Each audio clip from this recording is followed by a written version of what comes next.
I'll never forget the way my mom looked at me the day I brought my fiancée home for the first time. Not because she smiled or hugged her or even said something kind. No, it was the way her eyes flicked up and down like she was inspecting a car she didn't order. I was 27 at the time, and my name's Alex. I'd been dating Natalie for about 2 years then, and for the most part, things were good. At least, I thought they were. I worked in marketing at a mid-sized firm in the city, nothing glamorous, but it paid the bills and gave me a sense of direction.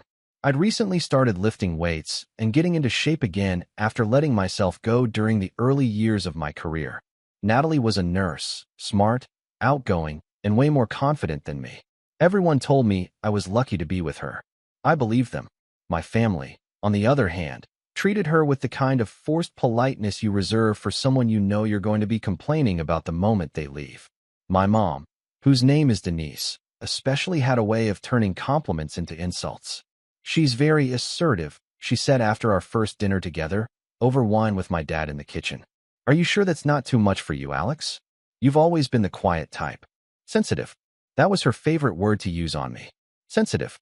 She wielded it like a scalpel. Sharp, subtle, and always leaving a mark. I grew up as the youngest of 3 boys.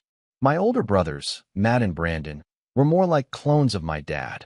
Loud, confident, and obsessed with sports and business. Matt ran a gym, Brandon worked in sales.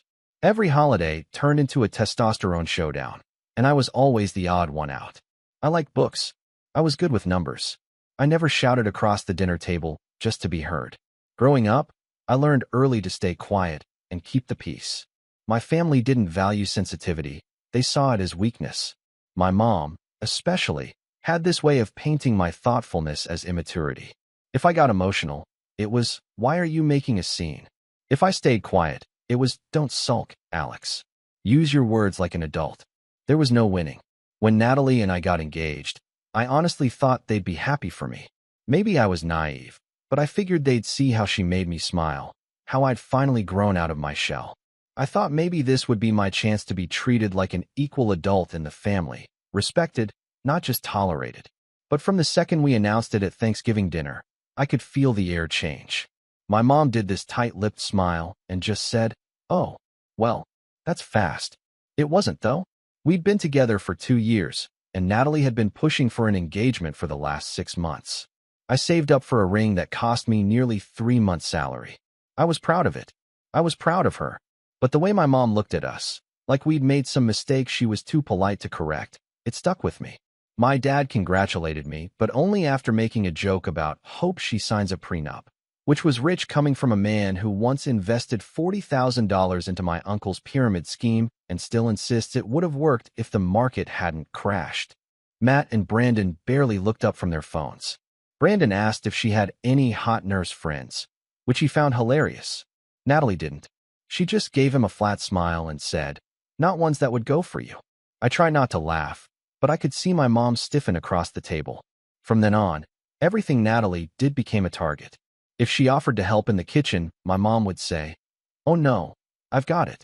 I know how you girls work long shifts. You need to rest." If she didn't offer, it was, "Well, not everyone's raised to pitch in, I guess."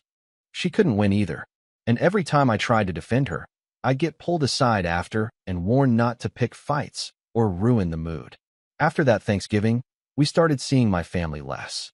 Not out of anger, really, more just self-preservation. I wanted to protect Natalie from their passive aggression, and honestly, I wanted to protect myself too. It's exhausting trying to decode backhanded compliments and pretend they don't bother you. Natalie said she didn't mind, but I could see it wore on her. I'd catch her looking at me after a snide comment like she was waiting to see if I'd say something. Sometimes I did. Other times I just smiled through it like I'd done my whole life. I guess the first real crack came a few months before the wedding. Natalie and I were at my parents' house for my mom's birthday. We brought flowers, wine, and a necklace Natalie picked out herself. Mom opened it, smiled, and said, "Oh, that's different. Not really my style, but thank you." Then she set it aside without another word. Natalie didn't say anything, but later in the car, she stared out the window the whole way home. That night, she said, "I don't think your mom likes me, and I don't know how I'm supposed to marry into a family that thinks I'm some kind of intruder." I didn't know what to say, because she was right. And deep down, I think part of me had always known my family wouldn't make space for someone like Natalie, someone who didn't play their games or back down politely when cornered. But I told her I'd talk to them, that I'd fix it. I just didn't realize how broken the foundation already was. The next weekend, I visited my parents alone. I tried to be diplomatic. I said I felt like Natalie wasn't being fully accepted, that she was making an effort, and maybe they could meet her halfway. My mom listened, nodding slowly, then said, "Sweetheart, we're not the problem. She is. You just don't see it because you've always fallen for girls who boss you around. You think it's love when really you're just desperate to be needed." I sat there in stunned silence. Then she added, "You're my baby. I'm just looking out for you." That sentence, "You're my baby," hit me like a truck. I wasn't a baby. I was 27, getting married, holding down a full-time job and a mortgage. But to her, I'd never be more than the soft-spoken kid who needed protecting from his own feelings. I left that day with a headache and a sinking feeling in my stomach. I didn't tell Natalie what my mom said. I wanted to protect her. Or maybe I just didn't want to admit how deeply that conversation had rattled me. Instead, I threw myself into wedding planning. Natalie did most of it, choosing venues, narrowing down caterers, organizing schedules. I helped where I could, but I'll admit, I was distracted, torn, still trying to reconcile the family I came from with the future I was trying to build. Then came the final straw. 2 months before the wedding, we had an engagement party. Not thrown by my family, of course. They claimed it was too expensive to host one, despite the fact they'd just redone their backyard with new landscaping and a pergola. Natalie's best friend, Lily, hosted it at her apartment. It was small, cozy, just close friends and some family. Natalie looked amazing that night. Red dress, hair up, the kind of confident beauty that made people stare. I felt proud to have her by my side. My mom and dad showed up late. No explanation, no gift. Just walked in like they were attending out of obligation. My brothers didn't show at all, said something about work conflicts.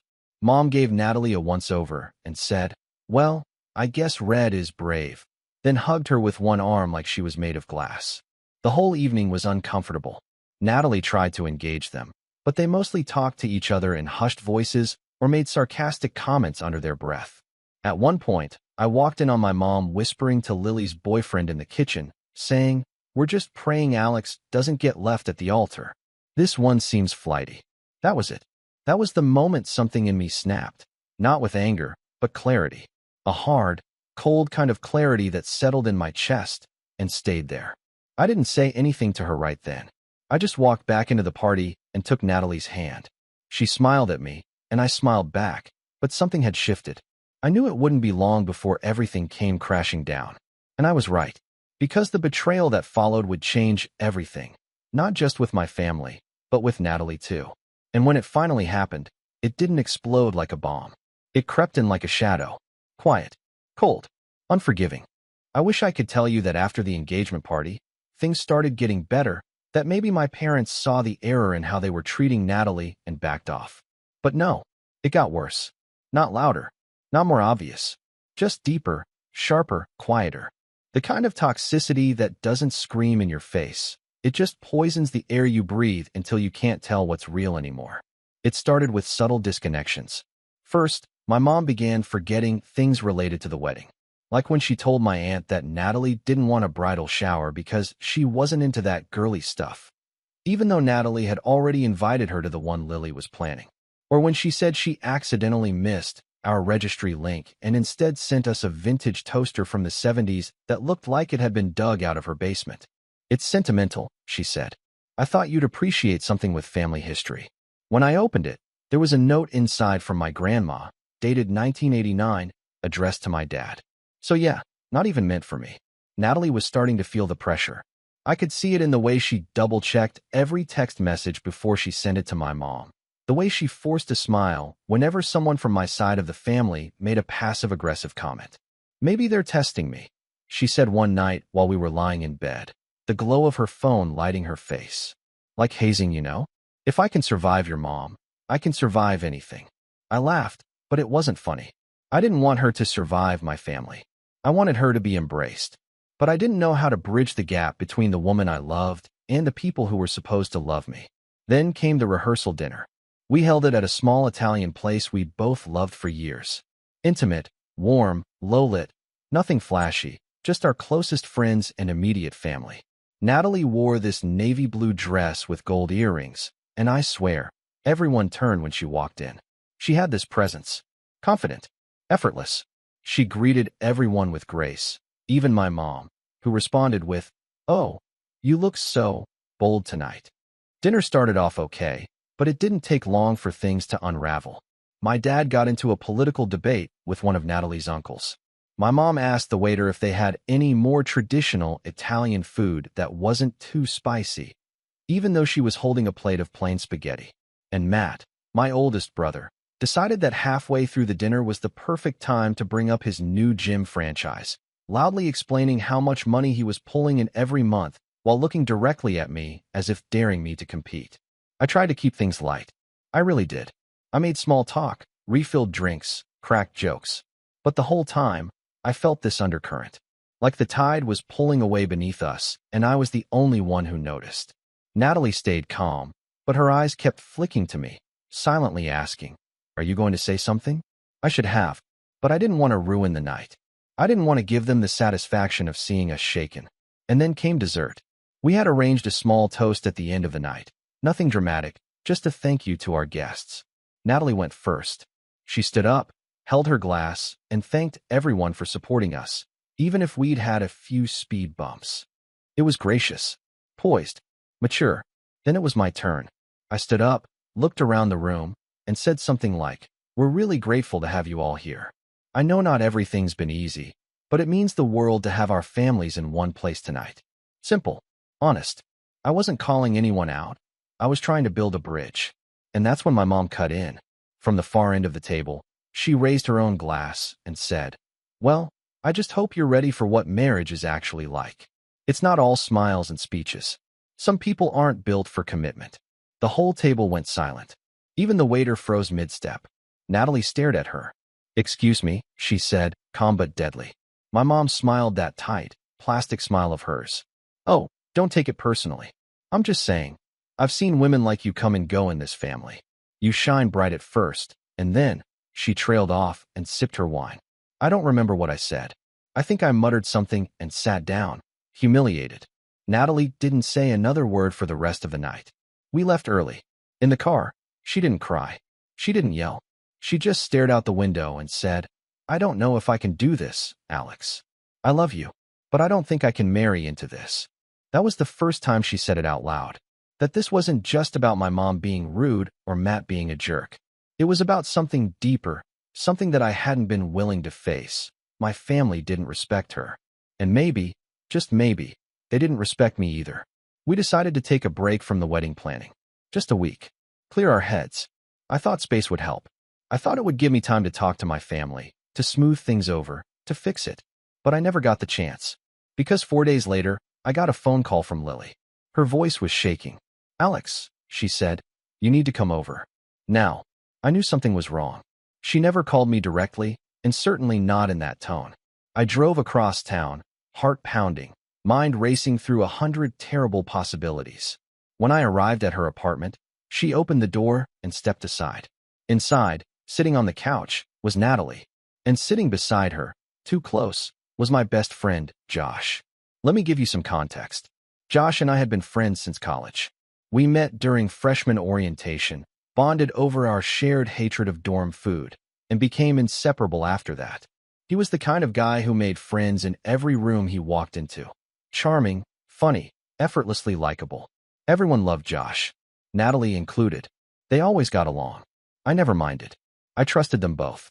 I mean, Josh was practically a brother to me. He'd helped me move 3 times, stood beside me through breakups, even loaned me money once when my car died. If there was one person I believed would never stab me in the back, it was him.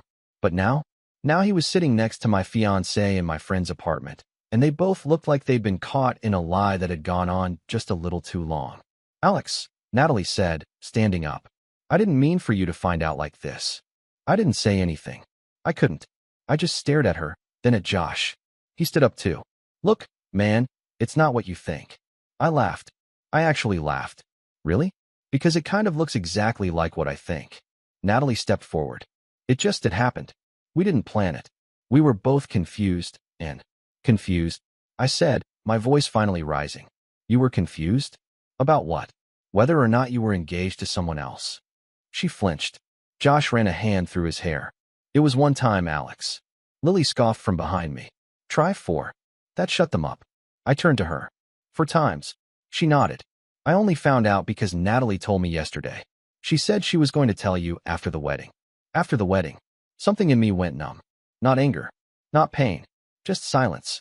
I looked at them both. Natalie, with her lips pressed into a trembling line, and Josh, who suddenly couldn't meet my eyes. I trusted you, I said. Both of you. Natalie reached out, but I stepped back. I can't do this, I whispered. I'm done. And then I walked out. I don't remember the drive home. I don't remember the next few days, either. It all blurred together in a fog of humiliation and heartbreak. But I do remember one thing, clear as crystal. A week after it happened, I got a text from my mom. It said, I told you she wasn't the one. No sympathy, no support, just a smug little I told you so. And in that moment, something inside me snapped, not like a twig, but like a lock. Something that had been holding me back my whole life finally clicked open. Because they weren't just wrong about Natalie. They were wrong about me. And they were about to see exactly how wrong. The days after it all fell apart didn't feel real. I'd always imagined heartbreak would be explosive, fists through walls, yelling in the rain, dramatic scenes ripped from a movie. But it wasn't. It was quiet. Numb. Everything was muffled, like I was underwater. People around me kept talking, asking if I was okay, if I needed anything. But their voices didn't quite land. The worst part wasn't even the betrayal itself. It was the silence that followed.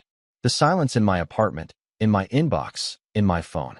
One moment, I was planning a wedding with the woman I thought I'd spend my life with. The next, she was gone, and so was my best friend.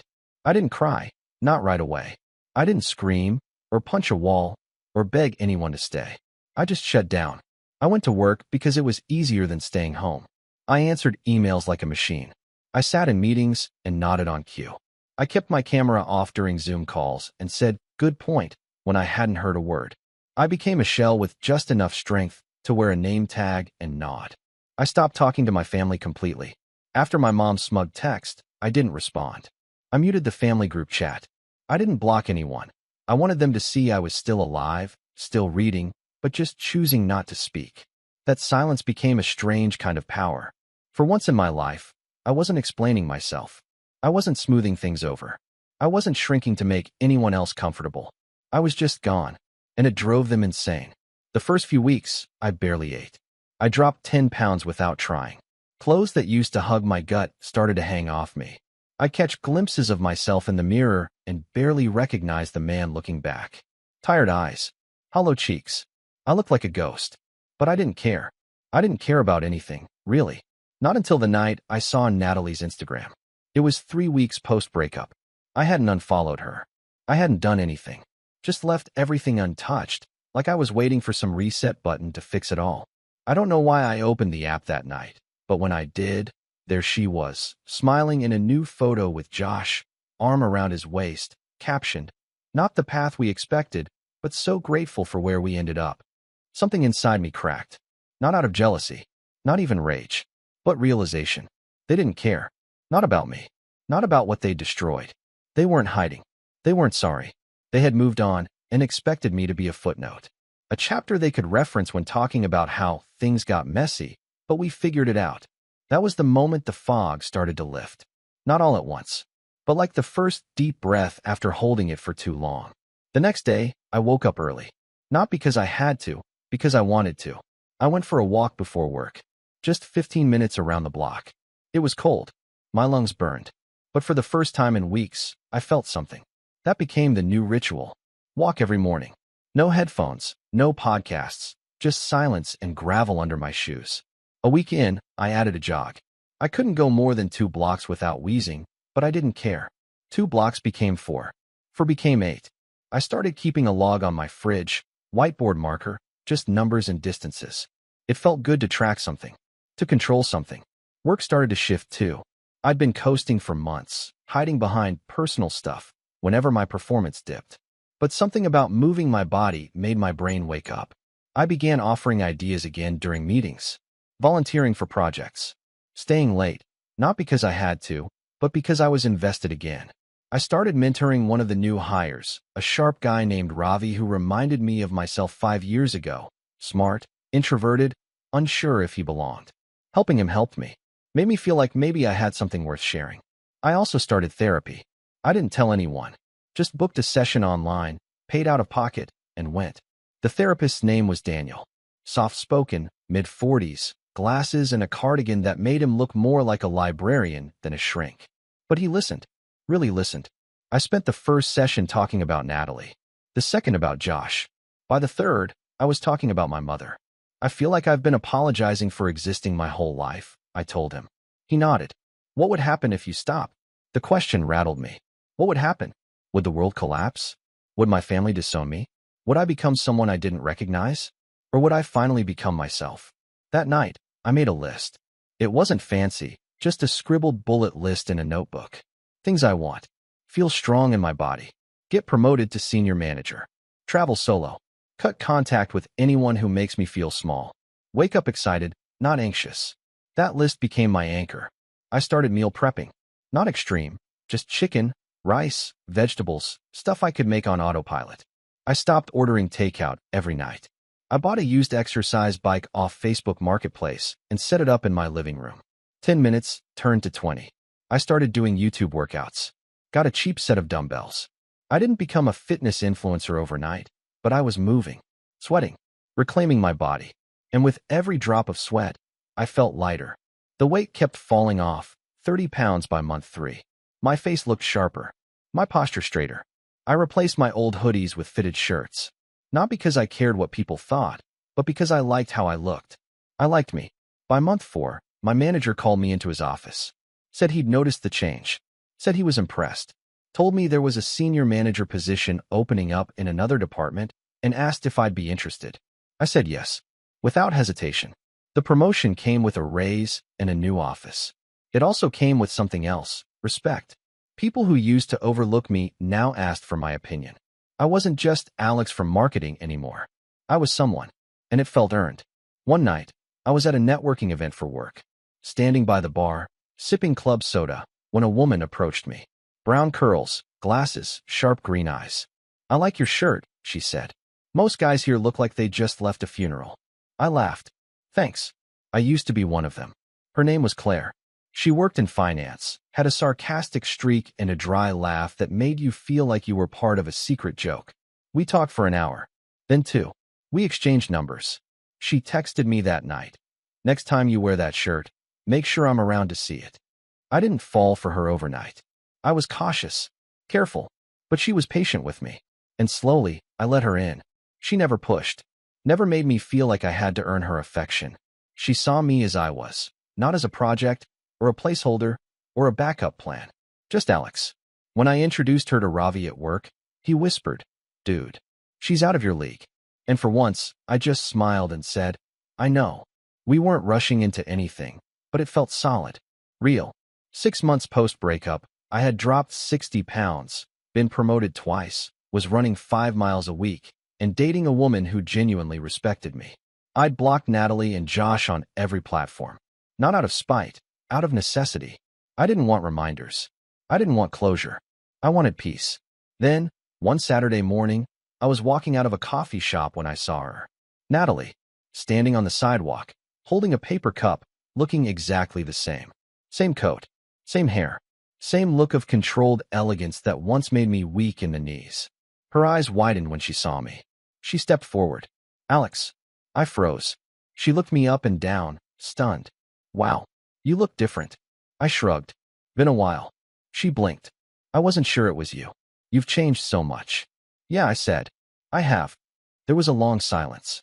Then she said, "I've been meaning to reach out." "Don't," I said simply. She looked down. Josh and it didn't work out. It was a mistake. I thought I wanted. "I don't care," I said, gently but firmly. Her voice cracked. "I miss you." I took a deep breath, looked her dead in the eyes. "I don't even think about you anymore." And then I walked away. I didn't look back. The encounter with Natalie outside that coffee shop should have been the end of the story. I told myself it was. I'd gotten the perfect closure, cool, composed, and unforgettable. I didn't yell, I didn't grovel, I didn't even flinch. I walked away with my dignity, my health, my career, and a woman by my side who respected me. But closure is a funny thing. It rarely arrives in one clean moment. Because even though I walked away from her that day, she wouldn't walk away from me. It started with a follow request. Then two. Then a message on LinkedIn that simply said, "I hope you're doing well." Then another, 2 weeks later.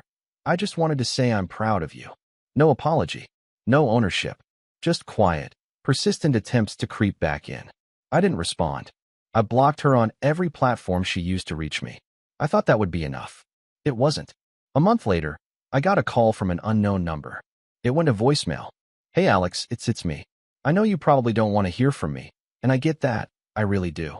But I saw your name in that industry newsletter, and I guess I just wanted to say congratulations. You've changed. Anyway, I won't bother you again." I played it once, then again, then I deleted it. And that was the last time I heard from her directly, but not the last time I heard about her. Because fate, or maybe karma, wasn't quite done with Natalie, or my family, and I was about to be presented with an opportunity one never saw coming. It started with my brother Matt. He texted me one evening out of the blue. We hadn't spoken in over a year, not since the fallout from the wedding that never happened. I figured he wanted to gloat about some new gym opening or send me a half-hearted meme about getting gains or something equally tone-deaf. But his message was short. "You free this weekend? Need to talk." In person. I ignored it. 2 days later, he called. I stared at the screen for a long time before answering. "Hello, Alex," he said, his voice unusually serious. "Thanks for picking up. I need to ask you for something. And I know I'm probably the last person you want to hear from." "Go on," I said, guarded. "I know we haven't always. I know I've been a jerk, all right? But I'm in a situation, and I think you might be the only one who can help." I waited. "I need a loan." There it was. The truth. I laughed. "You're serious?" "Dead serious." "How much?" A pause. 75,000. I nearly dropped the phone. "Matt, are you out of your mind?" I wouldn't ask if I had another option. The gym, our flagship, got caught in a lease issue. The property owner defaulted, and now we're liable for months of back rent we didn't even know about. The bank's breathing down our neck. We're hemorrhaging clients. If we don't pay this off, we're going under. I was quiet for a long moment. "And what makes you think I have that kind of money?" "I saw the write-up in that newsletter. Heard you got promoted again. You're doing well. And you're smart. You probably saved a ton after you canceled the wedding, right?" I felt my stomach turn. "You're unbelievable. I know I don't deserve your help," he said. And for once, he sounded almost humbled. "But I'm not asking for me. I've got 10 employees. Some with families. They'll all lose their jobs if this place folds." He gave me the address and said he'd be there if I changed my mind. I didn't sleep that night. Not because I was considering giving him the money, but because of what I was beginning to realize. I was desperate, and desperation makes people careless. I didn't want revenge. Not in the theatrical, movie-style way. I didn't want to hurt him just to watch him bleed. But I couldn't ignore the opportunity. Not when it was right there in front of me. Not after a lifetime of being mocked, ignored, and treated like the family doormat. Maybe this was my way of finally flipping the script. So the next morning, I called Ravi. Ravi had moved up fast since I started mentoring him. He was sharp, good with numbers, better with people. He now worked in strategy at a startup that specialized in business acquisitions and turnarounds. If anyone knew how to legally dismantle a struggling gym franchise and pick it apart for profit, it was him. "You want me to what?" he said over coffee. "Just look into it," I said. "See if it's salvageable, if it's worth investing in, or buying out." He narrowed his eyes. "Is this personal?" "Not exactly," I said, "but I won't pretend I'm unbiased." He agreed. Within a week, he had a full report. The flagship gym was bleeding money. 2 locations had already closed. Matt had a lease dispute on one and a wrongful termination lawsuit pending from a former trainer. The brand was strong, but the business model was crumbling. If someone came in now, Ravi said, they could buy the whole thing for pennies. Rebrand it. Streamline it. Make it profitable. I nodded. Could we do it? He leaned back. With the right investor? Yeah. That night, I thought long and hard. Did I want to become part owner of my brother's gym business? No. But did I want to save it? Also no. What I wanted was leverage. Not to destroy him, but to remind him, and the rest of my family, that the kid they ignored, mocked, and dismissed was now in a position to decide their fate. I called Claire. She was in private wealth management and had a client, a young entrepreneur with a history of investing in distressed fitness brands. We had dinner, and I laid it out. She was quiet for a while. Then she said, "You're not doing this for the money, are you?" "No," I said, "but I won't say no to a profit." She made the introduction. The client was interested. Negotiations began. Matt didn't know yet. The purchase offer was structured to go through the leaseholder, who had defaulted, giving us first right of refusal. It was messy, but legal. And when the deal was almost ready, I went to visit Matt. He looked thinner, tired. The confident gym bro swagger had worn off. He led me into his office, which doubled as a storage room now.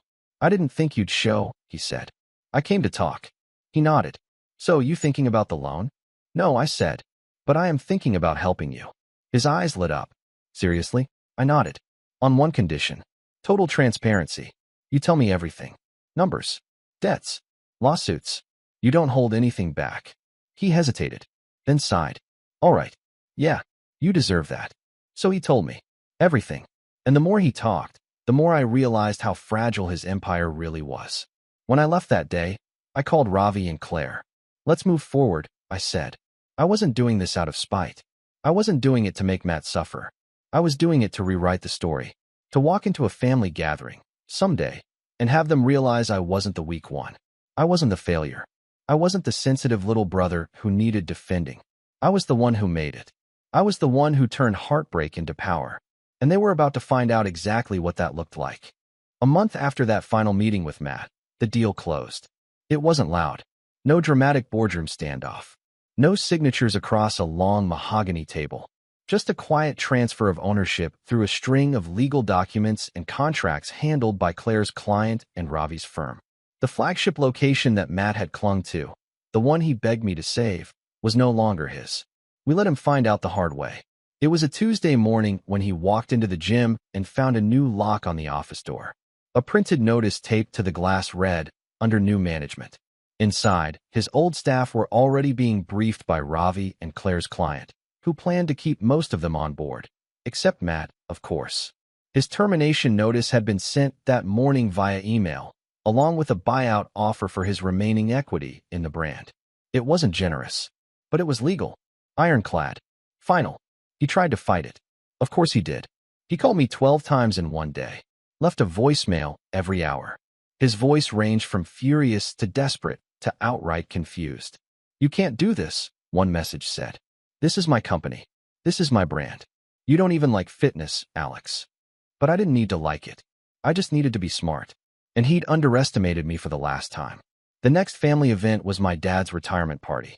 A backyard thing, cheap decorations, folding chairs, the smell of overcooked hot dogs, and paper plates stacked high. I almost didn't go. Claire told me I didn't know them anything. She was right. But this wasn't about them anymore. This was about walking back into that backyard with my shoulders back, my chin high, and a quiet storm behind my eyes. When I stepped in, heads turned. Not just because of how I looked, clean cut, confident, fitted navy shirt, fresh watch, but because I didn't hesitate. I didn't shrink. I didn't hover in the corner like I used to, nervously sipping a drink and waiting for someone to acknowledge me. I walked straight up to my dad, shook his hand, and said, "Congrats." He blinked. "Alex, you came." I did. He glanced past me. "Is, Natalie with you?" I almost laughed. "No, she's not. And she never will be again." He had the decency to look embarrassed. My mom approached minutes later. She gave me that same plastic smile she always had and said, "You look well." "I am well," I replied. She opened her mouth to say something else, but faltered. "Did Matt talk to you?" she asked, lowering her voice. "About what?"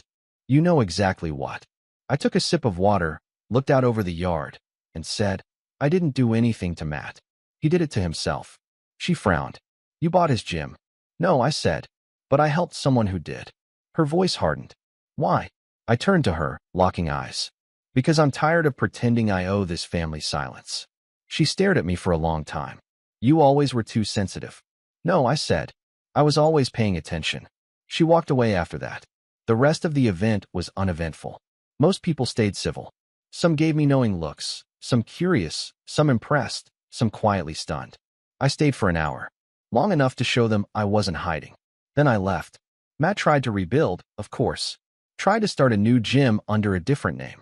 But with his reputation tanked, lawsuits piling up, and debts he could no longer shuffle around, it fizzled out in under 6 months. Last I heard, he was working as a fitness consultant for a friend's startup, barely scraping by, still insisting he was taking time to regroup.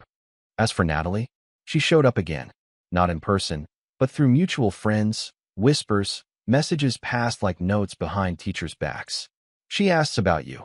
Lily told me one night over drinks. I don't care, I replied. Lily grinned. I know. That's what makes it perfect. But Natalie didn't just ask. She circled.